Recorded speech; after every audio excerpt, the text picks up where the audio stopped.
An Abi Hurairah radhiyallahu an, telah diriwayatkan dari Abu Hurairah radhiyallahu an, anin Nabi sallallahu alaihi wasallam qaal, dari Nabi Muhammad sallallahu alaihi wasallam beliau bersabda, Inna suratan minal Qur'ani 30 ayatan syafa'at li rajulin hatta ghufira lahu wa hiya suratu tabarakalladzi biyadihil mulku. Sesungguhnya satu surat dari Al-Qur'anul Karim 30 ayatan, yaitu 30 ayat. 30 ayat itu pendek ya kan. Al-Baqarah kan 286 ayat. Ini cuma 30 ayat. Inna suratan minal Qur'ani 30 ayatan. Sesungguhnya satu surat dari Al-Quran yang terdiri dari 30 ayat, syafa'at li rajulin hatta ghufira lahu, yaitu surat tersebut mampu memberikan syafaat bagi seseorang hingga dia diampuni baginya. Wahia suratu tabarakalladzi biyadihil mulku. Wahia bermula dia surat itu suratu tabarakalladzi biyadihil mulku, yaitu surat tabarakalladzi biyadihil mulku, atau disebut surat Al-Mulk. Akhrajahu Abu Dawud, akhraja telah mengeluarkan pada hadis Abu Dawud oleh Imam Abu Dawud nomor hadis 1400. Wa Tirmidzi dan oleh Imam At-Tirmidzi nomor hadis 2891. Mengapa surat Tabarakalladzi biyadil mulku wa huwa ala kulli syai'in qadir ini disebut sebagai surat yang mampu menyelamatkan pemiliknya, yaitu orang yang menghafalkannya atau orang yang membacanya setiap malam sebagai penyelamat dari siksa kubur?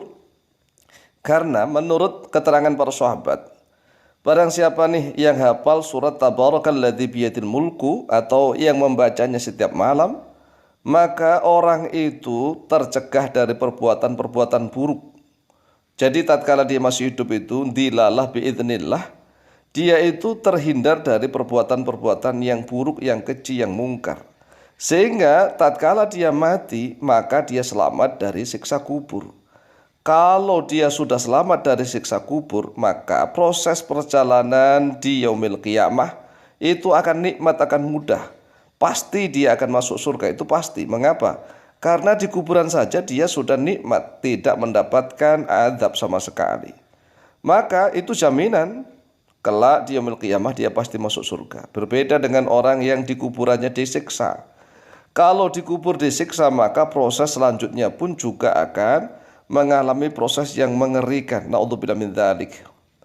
Wa an Abdullah bin Mas'ud radhiyallahu anhu qala, telah diriwayatkan dari Abdullah bin Mas'ud radhiyallahu an, beliau berkata, Man qara'a tabarakalladzi biyadil mulku kulla lailatin.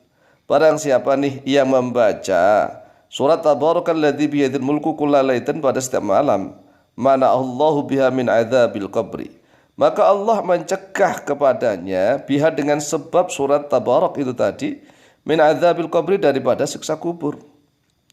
Wa kunna fi ahdi Rasulillah sallallahu alaihi wasallam nusammiha al-mani'ata. Dan ada oleh kami, kata Abdullah bin Mas'ud, di zaman Rasulullah sallallahu alaihi wasallam menamai surat tabarak itu sebagai surat al-mani'ah, yaitu surat pencegah. Lima tamna'u an sahibiha min syarrin. Karena surat tabarakalladzi biyadil mulku itu mampu mencegah dari pemiliknya min syarrin, daripada perbuatan buruk. Wa tunjihi minal adzabi, dan mampu menyelamatkan kepada pemiliknya minal adzabi, daripada siksa kubur. Wal alami, dan dari begitu wal alami, dan dari kesakitan. Ya, alam itu sakit pedih. Fil qabri, di dalam kuburan. Wa yaumil qiyamati, dan di dalam hari kiamat. Akhrajahu An-Nasa'i, akhraja telah mengeluarkan pada hadis An-Nasa'i oleh Imam An-Nasa'i fi Sunanil Kubra, di dalam kitab As-Sunan Al-Kubra nomor hadis 10.547. Wa fi Amal Yaumi wal Lailati, dan di dalam kitab Amal Yaumi wal Lailah nomor hadis 711. Oleh sebab itulah, wahai saudaraku kaum muslimin wal muslimat rahimakumullah, kita ini diberikan kesempatan hidup oleh Allah beratus-ratus hari di dunia. Bahkan berpuluh-puluh tahun kita diberikan kesempatan hidup di dunia. Kalau sampai kita tidak bisa menghafalkan surat Tabarakalladzi biyadil mulku, maka kebangetan. Untuk apa hidup kita selama ini? Oleh sebab itu usahakanlah menghafalkan satu surat, yaitu surat Tabarak atau surat Al-Mulk. Demikian, semoga bermanfaat. Wallahu ta'ala a'lam.